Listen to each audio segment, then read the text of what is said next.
What's up guys, Josh on this video, and I want to discuss reverse bevels. This is something that is super useful, especially if you're making designs with handles. So I'm actually just going to use the basic cube as we always do. And I'm going to demonstrate the quickest way to do this first of all, which is with hard ops, and then I'll show you how to do it in vanilla, just so everyone has a good understanding.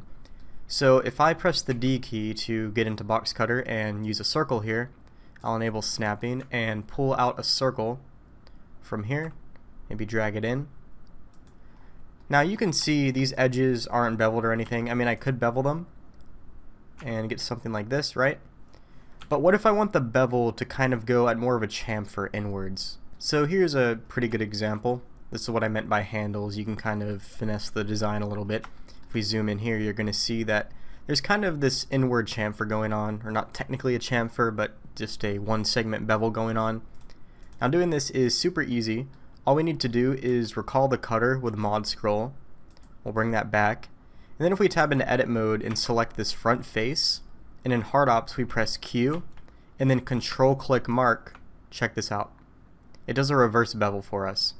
And then you can of course just hide the cutter, and there you go. This is a design I use personally all the time, especially if I'm trying to get some sort of handle going into the mesh, but I don't want to have to deal with unioning it to the mesh to get it looking nice. And like I said, I like to use this design to kind of make my designs a little bit easier to work with, and I don't have to deal with using a ton of crazy union booleans, so you can get something looking like this pretty quickly. Anyways, that's how you do it in hard ops. Let's discuss what's actually happening behind the scenes in vanilla. So to do this in vanilla, it's the same idea. We would simply use a cylinder as a cutout, maybe 64 vertices to make it more detailed, rotate it 90 degrees, scale it, pull it in. You know the drill at this point.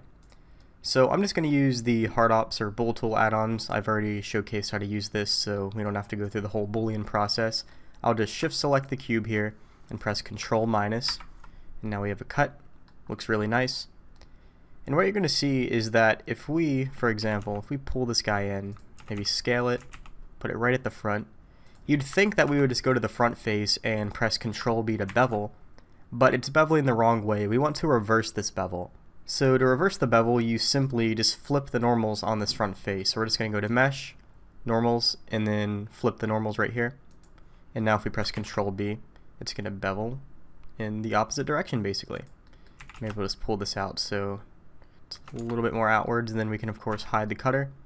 And you're going to see there's a lot of jaggedness here, so let's go ahead and shade smooth, auto smooth, and then we'll make sure we shade smooth the cutter as well.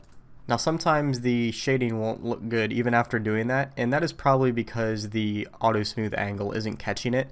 So you can either adjust the angle on the cutter, or you can simply adjust the angle here, and then it should catch it. Okay, now some people like myself would prefer to keep everything non-destructive, meaning we're not actually affecting the cylinder at all. We can just go back in here and change the bevel whenever we want. So if you wanted to make this more non-destructive with the cutter, you could do that simply with a bevel modifier instead. So what I'm actually going to do is undo this right before I even did the bevel. So right here should be fine. And then I'm going to go to add modifier, bevel, and we need to make sure we choose the front face only as where we're going to bevel. So we could either use weight or we could use a vertex group. I'll simply use a vertex group. You're going to see that's going to be how it's affecting it, is through that vertex group. Then we're going to go in here, plus, and then assign a new vertex group here. And then all we have to do is actually select that vertex group so we know what we're affecting. And now we have full control over this cutter, and it's completely non-destructive.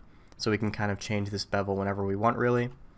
And there you go. And then same idea, we of course need to smooth the cutter and then smooth the cube, auto smooth the cube, and then we might have to just adjust the angle a little bit. And that's how you can do it non-destructively. So this is a design I make all the time. It's something you'll use a lot in hard surface, so hopefully this video helped you understand it better.